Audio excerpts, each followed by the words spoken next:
करुणा सदा की। उसकी करुणा अनंत है, उसकी करुणा आकाश से भी ऊंची है, उसकी करुणा उनके प्रियों पर प्रबल होती है।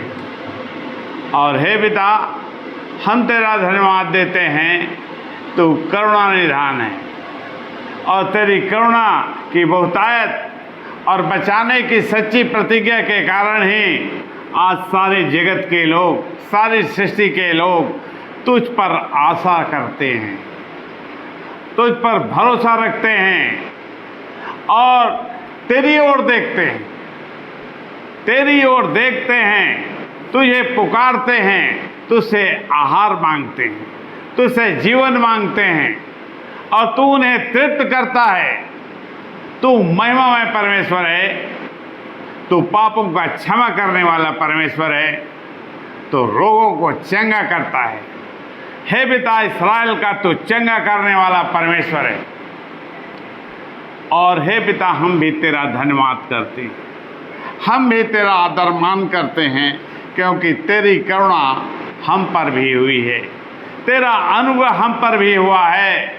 जब हम जगत में तेरी दृष्टि में व्यर्थ थे और कुछ भी नहीं समझे जाते थे, हमारी गिनती कुछ भी नहीं थी, लेकिन हे पिता, तूने हमें आदर दिया है, मनुष्यों को तूने आदर दिया। यह बात सत्य है, क्योंकि मनुष्य आदर की खोज करता है और आदर नहीं पाता, लेकिन स्वर्ग के राज्य में मनुष्य का आदर परमेश्वर करता है, मनुष्य का सम्मान परमेश्वर करता है। जिस आदर की खोज इस संसार में लोग करते हैं, तन मन धन सब कुछ लगा देते हैं मान के लिए, अपने मान और प्रतिष्ठा के लिए, उसके बावजूद वे सब कुछ प्राप्त करने के बावजूद भी वे तिरस्कृत किए जाते हैं एक दिन। और इस देश के प्रधान भी इस प्रकार से अपने आप को आदर के योग्य बनाते हैं, महिमा के योग्य बनाते हैं। उनका सारा ध्यान इसी में रहता है कि कैसे अपने आप को बड़ा बनाएं, कैसे अपने आप को श्रेष्ठ करें, कैसे अपने आप को ऊंचा करें। और सब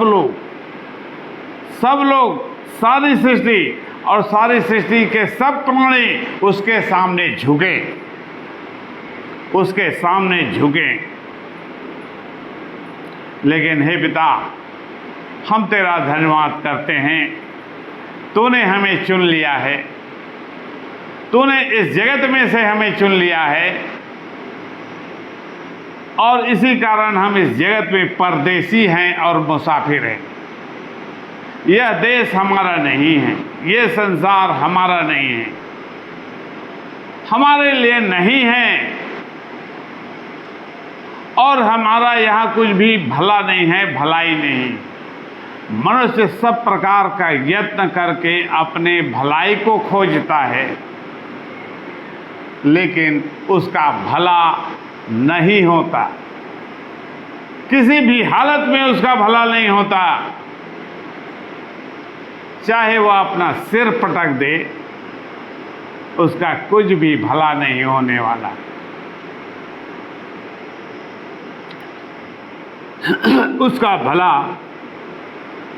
उसका भला तभी होगा जब वह स्वर्ग के राज्य में प्रवेश करेगा, जहां पर उसका स्वागत करने के लिए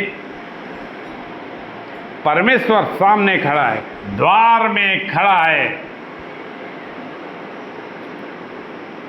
द्वार प्रभु यीशु मसीह है, वह द्वार में खड़ा है तुम्हारा स्वागत करने के लिए, और तुम उस द्वार में होकर जाना नहीं चाहते, वहाँ प्रवेश करना नहीं चाहते? क्या भलाई को पाना चाहते हो या भलाई की आशा करते हो? लेकिन भला तो वही करेगा, और भला तब करेगा जब उसके घर में तुम प्रवेश करोगे। उसका घर स्वर्ग का राज्य है, और स्वर्ग के राज्य में प्रवेश करने का उसका नियम है। हे पिता, हम धन्यवाद देते हैं कि तूने हमें चुन लिया है। क्यों चुन लिया है? हमें अपना निवास स्थान बनाने के लिए, निवास स्थान बनाने के लिए परमेश्वर पिता तूने हमें चुना है, और इस बात के लिए हम तेरा धन्यवाद करते हैं। हमने तुझे नहीं चुना, हमने तुझे नहीं चुना, तूने हमें चुना है। कितनी बड़ी बात है! ये परमेश्वर का वह आदर है जो मनुष्य को वह देता है, कि मनुष्य को वह स्वयं सेलेक्ट करता है और अपने पास बुलाता है। मनुष्य उसे नहीं चुनता।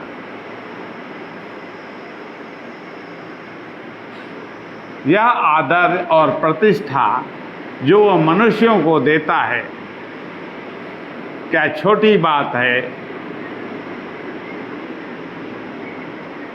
वह कितना प्रेमी और दयालु परमेश्वर है, और वह मनुष्य के अपनी सृष्टि की हर गतिविधि को ध्यान से देखता है। उसकी आंखें मनुष्यों पर लगी रहती है कि वह क्या करता है, किस परिस्थिति में है, किस संकट में है, किस दशा में है, वह खाया है कि नहीं खाया है, उसे पानी मिला है कि नहीं मिला है। इन सब बातों की उसे सुधि है। मनुष्य चाहे अपने मन में कितना भी कठोर हो, लेकिन परमेश्वर कठोर नहीं है। वह एकदम नम्र है, इतना नम्र है कि उस नम्रता के कारण वह दीन है। उस दीनता को प्रभु यीशु मसीह ने अपनी उस दीनता को दिखाया। एक दिन मनुष्य जो नम्र है, दयालु है, वही दूसरे पर दया करता है। एक क्रोधी व्यक्ति जिसके पास न नम्रता है, न दीनता है, न वह दया है, वह दूसरे पर दया नहीं करेगा, किसी भी हालत में नहीं करेगा। तो परमेश्वर पिता मनुष्यों का आदर करता है, इसलिए आदर करता है कि वह इसकी सृष्टि है, और कोई भी व्यक्ति किसी भी वस्तु को बनाता है तब उसे प्रेम होता है कि इसे मैंने बनाया है, देखो यह कितना अच्छा है, देखो इसे मैंने बनाया है और यह कितना अच्छा है। भले ही वह अच्छा ना दिखे, दूसरों की दृष्टि में वह अच्छा ना दिखे, लेकिन उसकी दृष्टि में, स्वयं की दृष्टि में उसे वह अच्छा दिखता है, अच्छा लगता है, और वह उसकी प्रशंसा करता है कि देखो ये मैंने कितना सुंदर बनाया है, तुम भी देखो, है कि नहीं सुंदर, कितना है, अच्छा है कि नहीं है। वह मन ही मन कूढ़ेगा कितना बुरा दिखता है और इसे अच्छा दिखता है बोलता है। वैसे ही परमेश्वर हर सृष्टि की हर वस्तु से इसी प्रकार प्रेम रखता है। उसके दृष्टि में सब एक बराबर हैं। वह सबसे प्रेम करता है, वह सब पर दया करता है, सब पर अनुग्रह करता है, और सबकी सुधि उसे रहती है। वह सबको चंगा करता है, इसलिए चंगा करना चाहता है। लेकिन उस जीवन के विषय में मनुष्यों को बहुत भ्रम होता है। चंगा करना तो वह चाहता है, लेकिन नियम उसके सामने आड़े आता है। नियम, स्वर्ग का नियम, वह व्यवस्था और वे सारी बातें जो उसके द्वारा कही गई हैं, बताई गई हैं, वही उसके आड़े आती है। यद्यपि परमेश्वर प्रेमी हैं, दयालु है।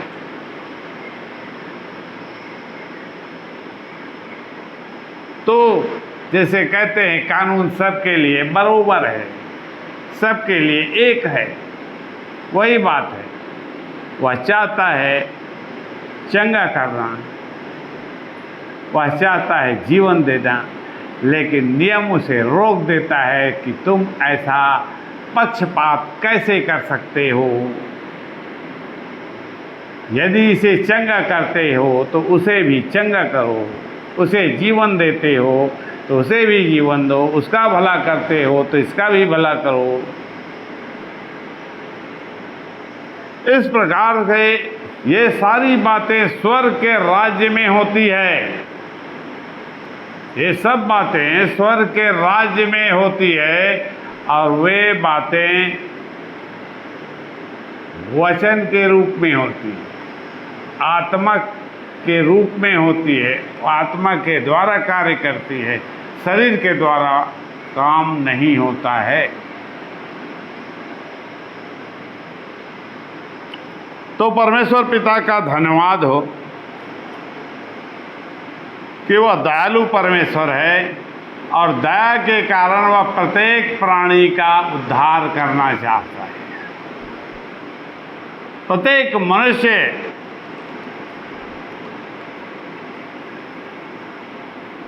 जो इस संसार में उसके सामने है, वह नहीं चाहते कि कोई नाश हो।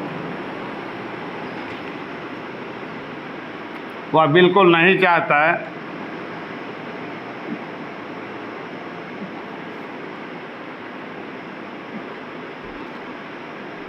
कि वो नाश हो जाए, उसका अंत हो जाए। और इस कारण से वह अपनी सारी शिक्षा मनुष्यों को इस रूप में देता है। मनुष्य जो अन्य जाति थे, अन्य जाति के रूप में, और अन्य जाति होने के कारण परमेश्वर का वह ज्ञान उसके पास नहीं होता,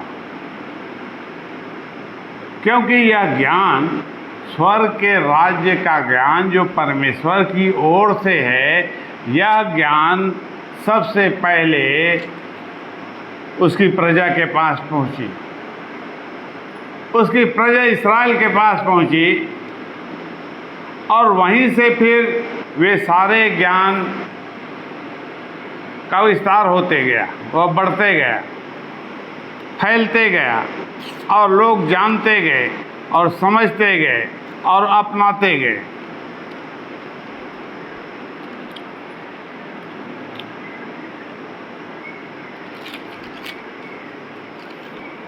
यह हुआ परमेश्वर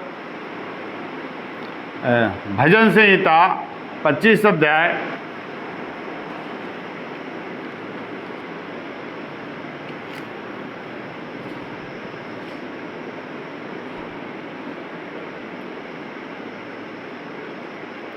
तो परमेश्वर ने एक मनुष्य को या एक व्यक्ति इस प्रकार से कहे। किस प्रकार से कहे? हे यहोवा, मैं अपने मन को तेरी ओर उठाता हूँ। हे यहोवा, मैं अपने मन को तेरी ओर उठाता हूँ। परमेश्वर की संतान क्या कहे? परमेश्वर की संतान क्या कहे? परमेश्वर से किस प्रकार से वार्तालाप करें, किस प्रकार से स्वर्ग के राज्य में वह बातचीत करें। परमेश्वर से क्या कहे? मैं अपने मन को तेरी ओर उठाता हूँ। मैं अपने मन को तेरी ओर उठाता हूँ। मैं अपने मन को उठाता हूँ। मन को उठाना, मन को क्या हुआ कि परमेश्वर को वह देखना नहीं चाहता, परमेश्वर पर दृष्टि नहीं करना चाहता, अपनी आंख ऊपर नहीं उठाना चाहता, अपने सिर को उठाना नहीं चाहता, क्योंकि वह शर्मिंदा है, क्योंकि उसका आत्मा जानता है। उसकी आत्मा क्या जानता है? मैं दोषी हूं, मैं पापी हूं, मैं अपराधी हूं, मैं विश्वासघात। मैंने पाप, अपराध और विश्वासघात किससे किया है? परमेश्वर से ही किया है। और इसी कारण से वह अपने नजरों को झुकाए रखता है, परमेश्वर की ओर देखना नहीं चाहता, देखने की उसकी साहस नहीं। वह उसे पुकारने से भी डरता है, वह उसे पुकारने से भी डरता है। लोग जब गलत करते हैं, अपनी दृष्टि में वे स्वयं महसूस करते हैं कि मैंने गलत किया है, वे उस बात को जानते हैं। और यहाँ वह आदम है।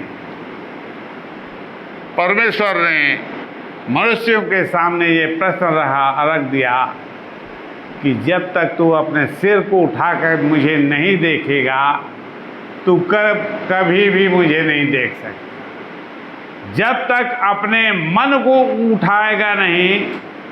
मन को उठाना क्या है? मनुष्य के मन को जो मुर्दा है, यदि वह उसे जिंदा ना करे, जिंदा करने का प्रयास ना करे, वह उसे उठा नहीं सकता है। तुम्हारे सामने एक व्यक्ति मुर्दा होके गिर जाता है जमीन में, क्या तुम उसे उठा सकते हो, खड़ा कर सकते हो?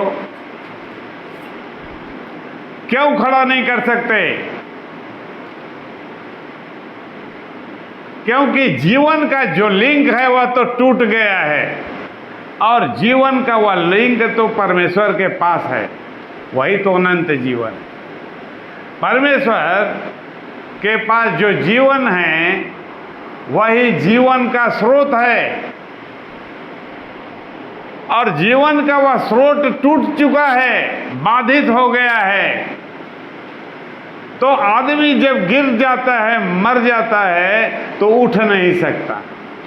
उसकी सांसें बंद हो जाती है, धड़कनें बंद हो जाती है, वह एकदम काम करना बंद कर देता है। और गिरने के बाद कभी नहीं उठता, गिरने के बाद कभी नहीं उठता। और ये बात भजनकार को मालूम हो गया, वह परेशान हो गया कि आखिर क्यों। तो वह देखता है, उसे सोचता है और विचार करता है कि परमेश्वर, मैं तो पापी, अपराधी और विश्वासघाती हूँ। मैंने तेरे विरुद्ध में और स्वर्ग के विरोध में अपराध किया है, पाप किया है, मुझे क्षमा कर दे। अपनी गलती को मानना। मनुष्य जब तक अपने उस गलती को ना माने, हाँ मैंने ऐसा ऐसा तो कर दिया है परमेश्वर पिता, लेकिन बहुत मुझसे भूल हो गई, मैं करना नहीं चाहता था, तुझसे विश्वासघात नहीं करना चाहता, तेरे विरोध में कोई काम नहीं करना चाहता था, मैं तुझसे विद्रोह नहीं करना चाहता था। और ये बातें मनुष्य के मन में कब समझ में आती है? मनुष्य के मन में कब ये बातें समझ में आती है कि मैंने गलती कर दी, मुझसे गलती हो गई? उसे तब समझ में आता है जब जीवन का डोर टूट जाता है, उससे पहले उसे सब कुछ अच्छा लगता है, कुछ नहीं होता है, कुछ नहीं होगा, सब ठीक है और कुछ भी नहीं होगा, मेरा क्या कौन कर सकता है। लेकिन अचानक उसकी सांसें बंद हो जाती है, वह गिर जाता है और गिर जाता है और फिर कभी नहीं उठता, गिर जाता है और फिर कभी नहीं उठता। तो इस बात की चिंता मनुष्यों को होनी चाहिए और इसमें उसका ध्यान होना चाहिए। इसी प्रकार से हे परमेश्वर, मैं अपने मन को उठाता हूँ, ये बात उसे स्मरण रखना चाहिए। अपने उस आत्मा को उठाने के लिए हमेशा उसका प्रयास होना चाहिए, इस बात में उसका मन हमेशा लगा रहना चाहिए।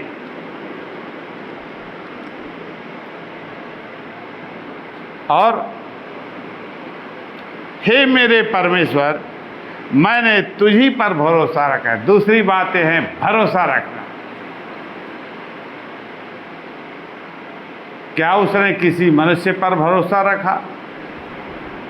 क्या किसी डॉक्टर के ऊपर भरोसा है?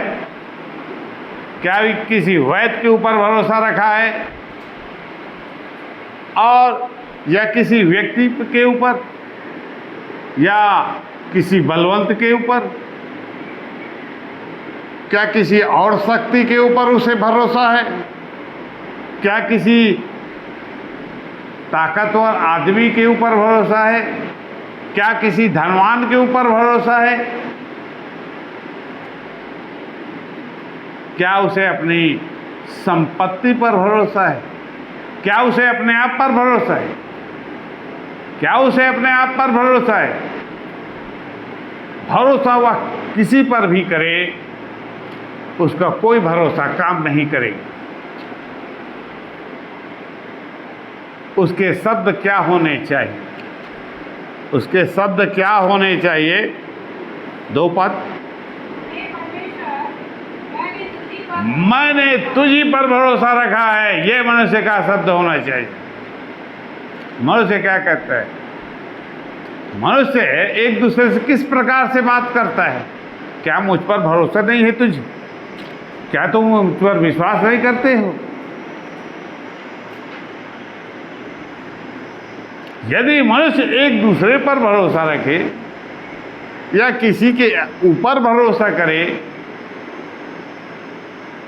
ये तो 100% गलत है स्वर्ग के राज्य में कि उसके शब्द कितने गलत हैं। उसके शब्द तभी सही होंगे जब वह ये कहेगा, हे परमेश्वर, मेरा भरोसा तुझी पर है। यह भरोसा कैसे आएगा? यह भरोसा कैसे आएगा? जब जितने भी कार्य उसके सामने आते हैं, जितनी भी परिस्थिति उसके सामने आती है, यदि उस समय वह बोलता जाए, क्या बोलता जाए?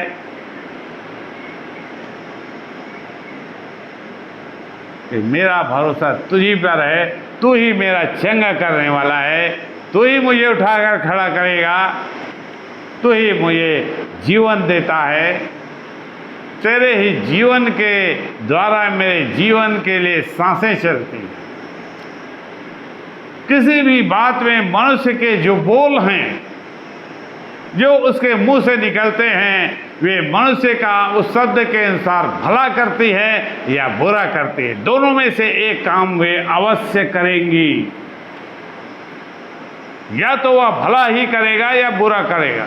जैसा वह बोलेगा, जैसे उसके शब्द उसके मुंह से निकलते हैं, उसी रूप में वह काम करेगा। लेकिन उस दुष्ट ने, उस शैतान ने,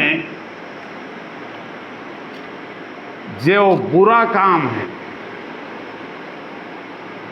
जो सही नहीं है,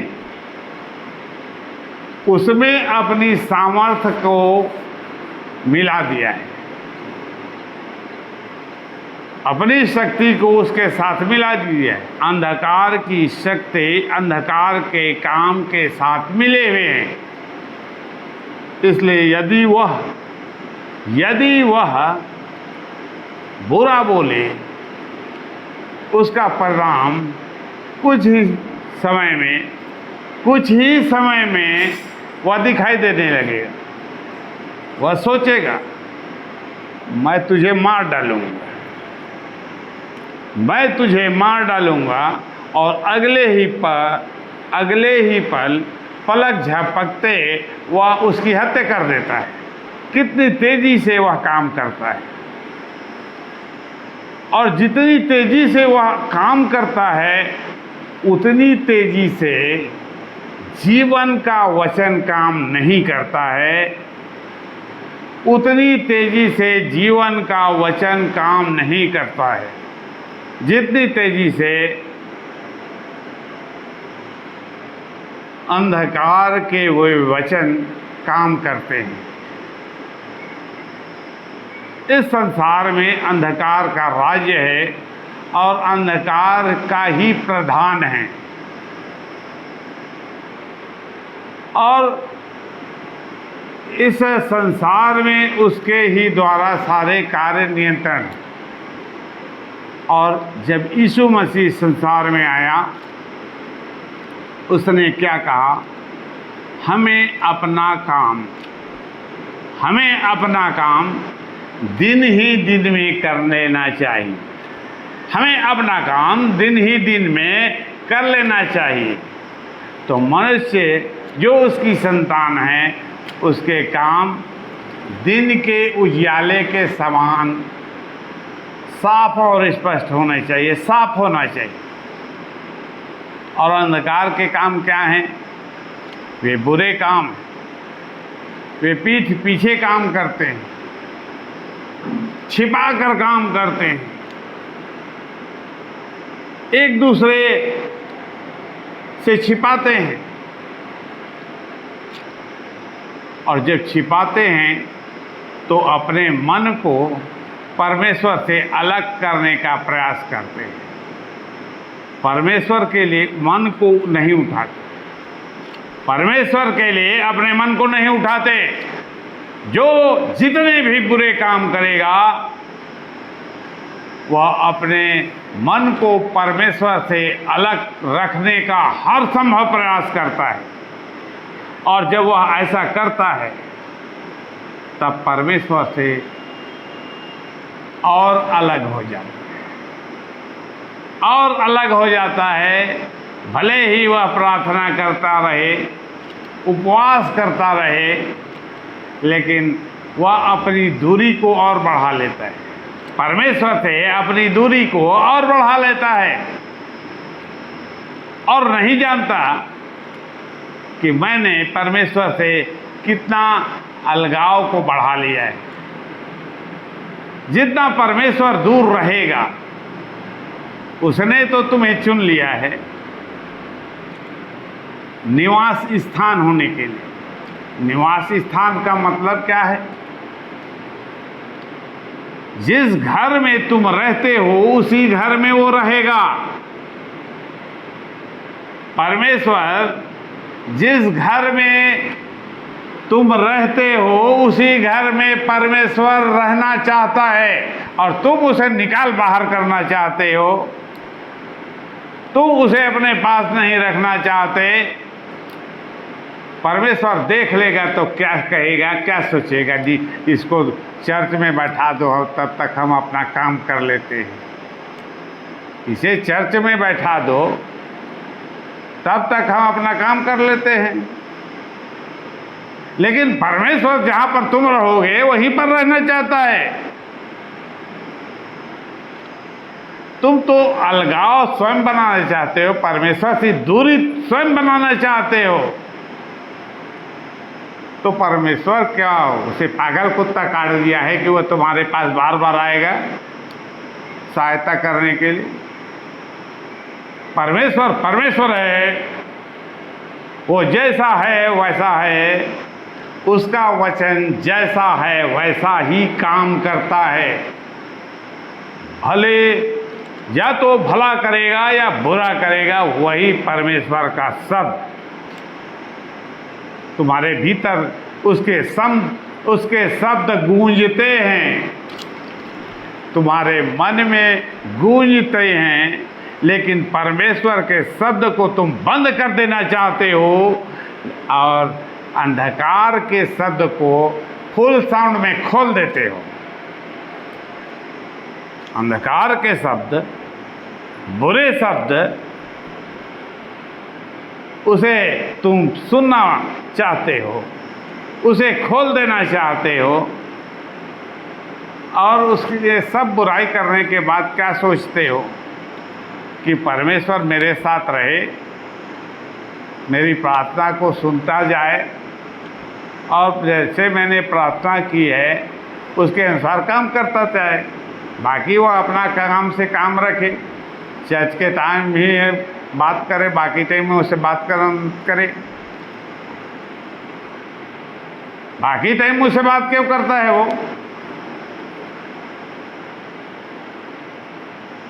तो तुम बुरा करना तो बहुत तीव्रता से चाहते हो, अच्छा करना नहीं चाहते। तो वह तो सत्य है। हर समय 24 घंटा आदमी बुरा करना चाहता है, कुछ समय के लिए भजन भक्ति करना चाहता है, उस समय को वो परमेश्वर के लिए निकालता है। लेकिन बाकी समय बुरा ही करता है। लेकिन सत्य का आत्मा 24 घंटा ये सत्य करता है। वह एक सेकंड भी बुरा नहीं सोचता, एक सेकंड भी बुरा नहीं करता।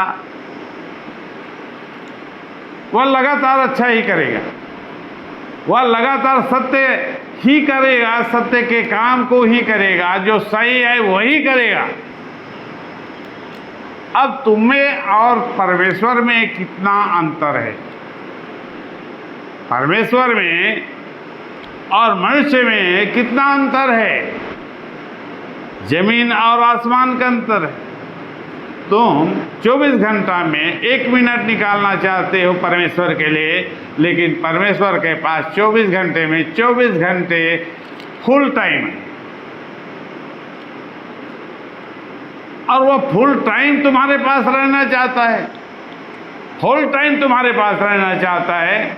और जब फुल टाइम जब किसी के पास रहता है तो फुल टाइम काम करता है, फुल टाइम काम करता है। किसी भी वक्त यदि तुम्हें जीवन की ज़रूरत है, उसी समय तुम्हें जीवन मिल जाए। फुल टाइम परमेश्वर तुम्हारे पास है, तो किसी भी टाइम तुम्हें जब जीवन की आवश्यकता है, उसी घड़ी तुम्हें जीवन मिलेगा। ये है सत्य का भेद।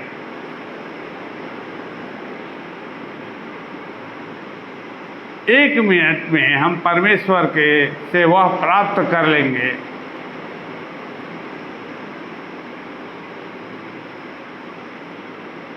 वह हमारे लिए कठिन है, किसी के लिए भी कठिन है। और इस कारण से लोग परमेश्वर को ही भला बुरा कहते हैं और परमेश्वर के लोगों को भला बुरा कहते हैं।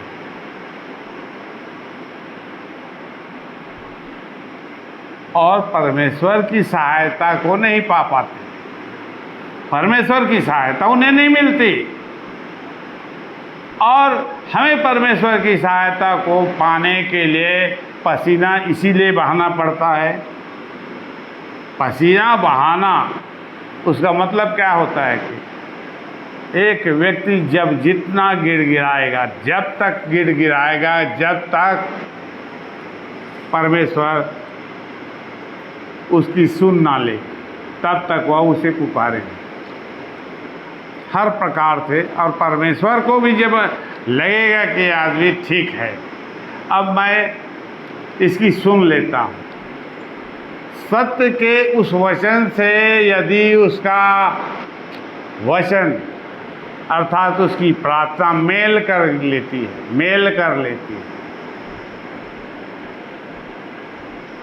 यानी कुछ सच्चाई तुझ में आ गई तो धीरे धीरे मनुष्यों को यह भरोसा होने लगता है, जब अपने और परमेश्वर के बीच के उस दूरी को जब कम करता है, वह लगातार ऐसा करता है तो धीरे धीरे उसके जीवन में इस प्रकार का परिवर्तन होता है। और यदि वह उसे छोड़ दे, अलग हो जाए, तो वह भी उससे अलग हो जाता है और वह फिर अपने रास्ते में भटक जाता है। तो मनुष्य का वह मन है, मनुष्य के पास ही है, वह उसका उपयोग जैसा चाहे वह उसे कर सकता है, लेकिन एक कदम आगे बढ़कर वह अपने मन को उठाने की उसे ज़रूरत है, ऊपर उठाने की ज़रूरत है, क्योंकि परमेश्वर जानता है कि मनुष्य का मन नीचे पड़ा हुआ है, मनुष्य का मन नीचे भूमि में पड़ा हुआ मुर्दा के समान पड़ा हुआ है।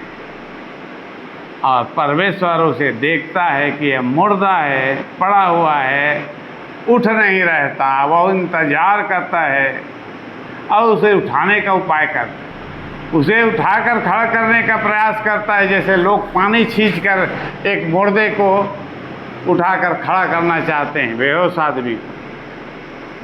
परमेश्वर इंतजार करता है हर मनुष्य का, हर प्रकार से प्रयास करता है कि मनुष्य की आत्मा उठकर खड़ा हो जाए। परमेश्वर चाहता है कि किसी भी प्रकार से मनुष्य का वह आत्मा उठकर खड़ा हो जाए और अपने आंखें उठाकर उसकी ओर देखे, और देखेगा जब वो तभी पुकारेगा, और जब वह देखता है तभी पुकारता है। वरना सब मनुष्य एक समान हैं, जैसे सब पशु एक समान चलते हैं।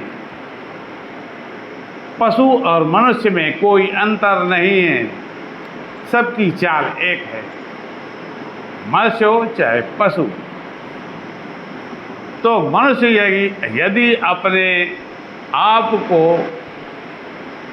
उठाता है, पशु की चाल से अपने आप को अलग करता है, तब जब ऊपर की ओर देखता है, अपने मन को देखता है और उसे उठाने के लिए खड़ा होता है,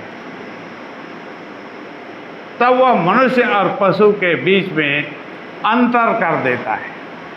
मनुष्य ही तब अंतर करता है, हे परमेश्वर अंतर कर दे, लेकिन अंतर करना पड़ेगा तो मनुष्य को ही करना, जो कुछ भी काम हो। मनुष्य जैसे परमेश्वर से लगातार प्रार्थना करता है, हे परमेश्वर मुझे चंगा कर, हे परमेश्वर मेरे पीठ के दर्द को ठीक कर दे, हे परमेश्वर मेरे दांत के दर्द को, सिर के दर्द को ठीक कर दे। जितने भी समस्या है वह सबको गिनते जाता है, और सबको सुनने के बाद परमेश्वर क्या कहता है, ये मैं नहीं करने वाला, इसे तुम्हें ही करना पड़ेगा, ये सब काम तुम्हारा है, इसे तुम ही करोगे। कैसे करोगे तुम जानो, सब कुछ मेरे वचन में है, तुम खोज लो। आज का वचन यहीं तक। हल्का प्रार्थना।